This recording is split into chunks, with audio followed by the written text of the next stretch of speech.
Dan the Wheelman here. Hybrids are all the rage in the mid-size sedan segment these days, and this is Hyundai's latest effort. This is the 2020 Hyundai Sonata Hybrid. It's a cool-looking thing. Love those aluminum strakes that run around the headlights and over, towards the back of the hood. It's very low, very sleek-looking. It's actually got a solar panel for a roof, which is pretty cool and pretty futuristic. And it's just overall quite almost Grand Touring-esque, I should say. Looking forward to giving this thing a drive. So we're going to put it through its paces in and around the city of Vancouver to see what's what when it comes to the 2020 Hyundai Sonata Hybrid.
Super modern here, and I really like that. The steering wheel is kind of weird looking. The spokes are kind of odd, but I don't know if you need this bottom spoke here. I don't know. I mean, you can just have the cross. Anyway, it doesn't matter. That's a bit weird, but otherwise, I love this big widescreen display. I think it's 10.2 inches wide. I've got 12.5 inches, I think, of room of a screen here for my gauge display. I really think this floating kind of gear select panel is really cool.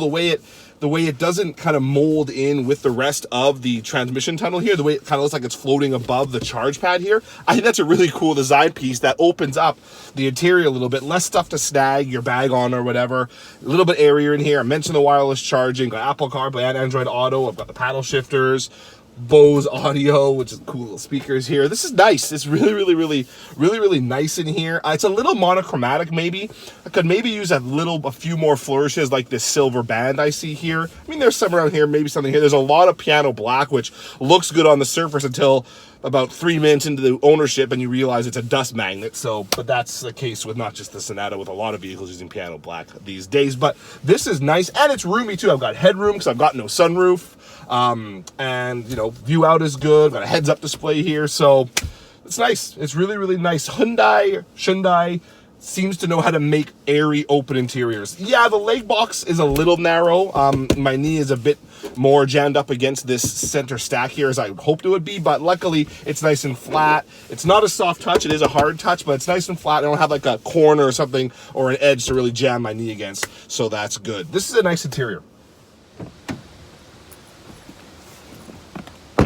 With such a swooping roofline, you'd think rear headroom would be a problem, but I've got my big guy hat on here.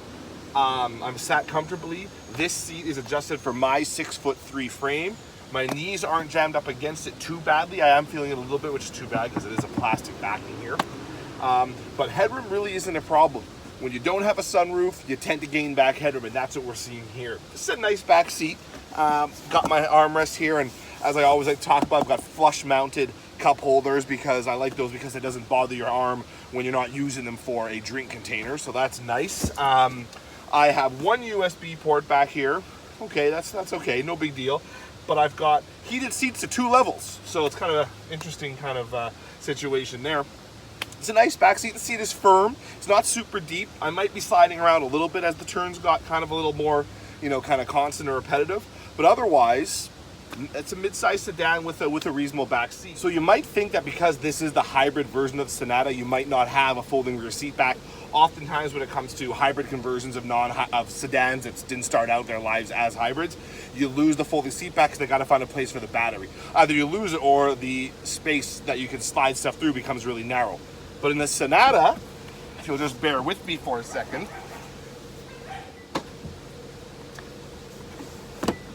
the seat back does fold. It's not fully open back here. There's about a half a foot of kind of plastic framework here, but I can still get my hockey sticks here, no problem. So, you know, taking this Sonata hybrid to my hockey game won't be an issue.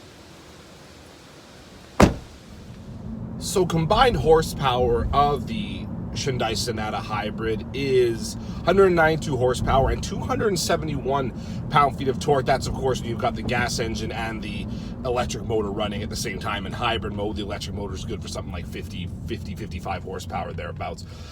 So, you know, you've got some get up and go, and you've got a 6-speed automatic transmission as well. No CVT, nothing like that. Just a proper 6-speed that can be shifted with these paddles here, which is nice. But you get the sense there is some weight being hauled around. Hybrids in general, it just seems to be the case with almost all of them that I drive. When you really want to step on it, they really try. They kind of struggle. I mean, they have a lot of weight to haul around, the battery and the EV motors and all that kind of stuff. So they do this. So this is not, I wouldn't, and it's also, as you can hear there, it's a little bit loud in operation too. I wouldn't call this a fast car, but it's a very tractable car. It's fine for cruising, you can cruise in EV mode as I'm doing right now. It's 65 kilometers an hour, which is pretty great. And of course, you can be in EV only when you're in the city and driving around slow speeds. Plus, you've got brake regen as you come to a stop and stuff. But one thing you don't have that a lot of hybrids that maybe not as many hybrids, but that more and more alternative powered cars are getting is they don't really have like an increased brake or increased drag mode, whereby because you do get power regen while you're coasting as well.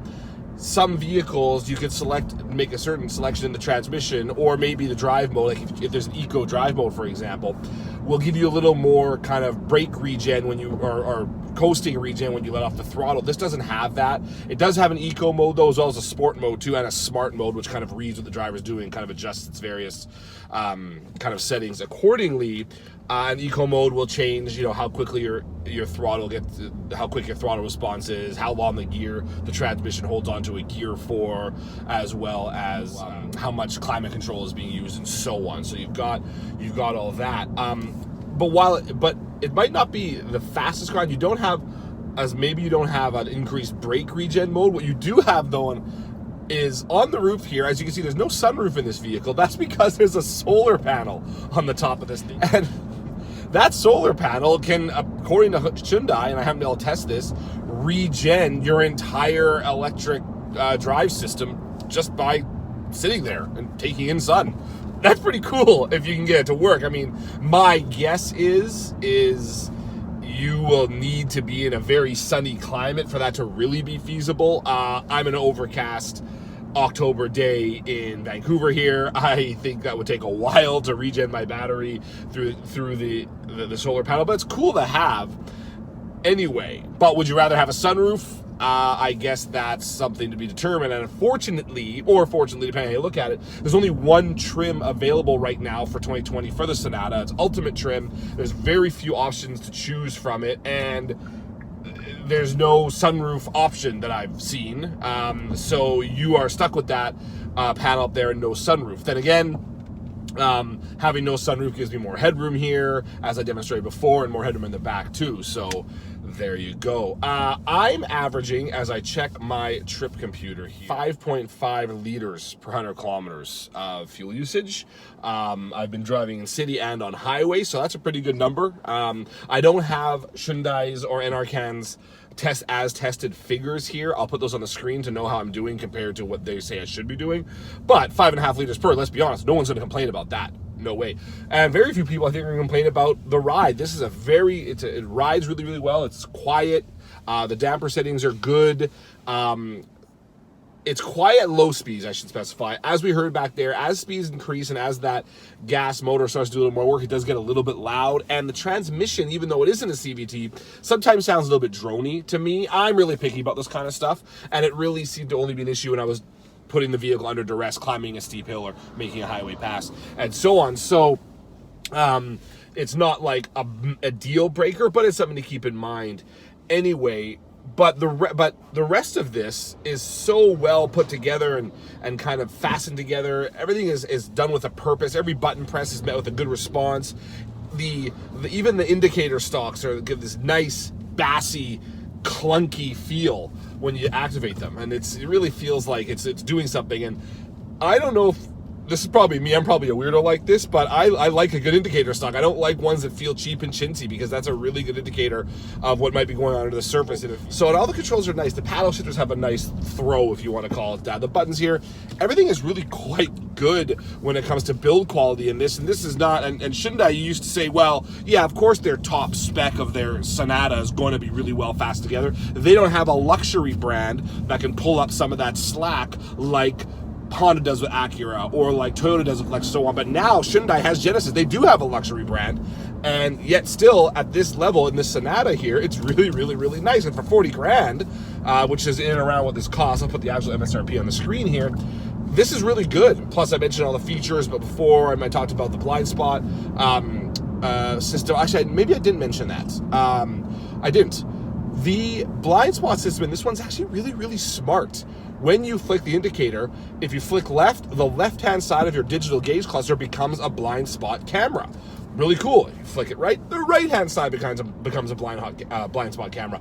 Honda's done a similar thing with their lane watch system. Thing is, though, that only works, last I tried it, on the right-hand side. So only the right-hand side blind spot gets shown, and it gets shown on your center stack or your infotainment display here, which isn't as natural. It's not as natural to be changing lanes and looking here. You want to be looking at your mirrors or over your shoulder. You should be anyway.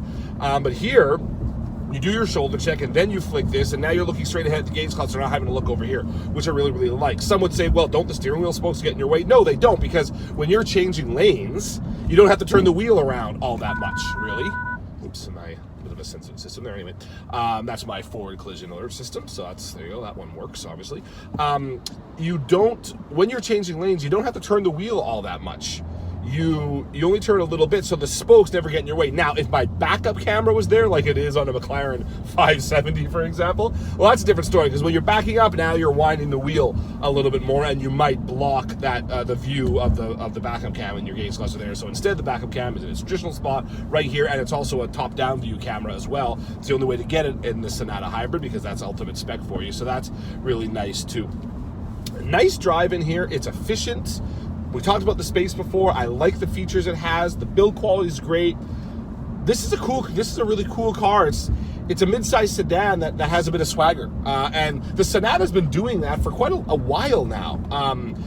I guess is it 2 generations ago now? I guess it's 2 generations ago now. The Sonata Hybrid really kind of made it to the mainstream. They really started to fix the styling a bit, so it really looked quite good. And now it looks great, especially in hybrid form. There's those special turbine wheels you would have seen earlier, that cool chrome strip that goes from the headlight all the way to the rear of the side windows. That's a really cool effect. The plastic over the rear view, the tail lights, which you would have seen in the earlier shots on the trunk there, you might think that's just decorative, but I've actually found it a good touch point for when you're closing the trunk. I have a ring on my hand, and I always get nervous that when I'm closing the trunk of my car, the ring might scratch the paint. Probably not. I mean, paint should be more kind of robust than that when it comes to, vehicle paint. But with that plastic touch point, you don't have to worry about it so much. So it's got little ridges on it, which are actually, I believe, functional. They're made to help the aerodynamics a little bit, but they also make for good grip. So that's really cool. Styling is really, really good.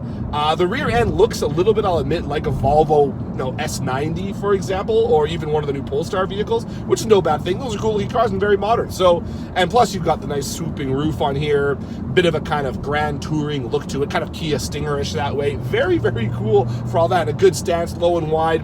A little bit guppy-like when you look directly from the front because of the way the grille is shaped, maybe. But other than that, good-looking car that comes well-equipped. Nice audio-visual stuff in here. Nice kind of nice lighting in here. Really, really, really, really cool and efficient too, and working as a hybrid should. So The Hyundai Sonata hybrid is impressing a lot of my colleagues. Now that I've had a chance to drive, it's impressed me too. And I hope I showed that to you in this review. Thanks for watching. If you haven't already subscribed to the channel, please do. If not, of course, no hard feelings. You can also follow me on Twitter at Dan the Wheelman and on Instagram at Dan the Wheelman as well. So thanks for tuning into this video, and until next time, sayonara, folks.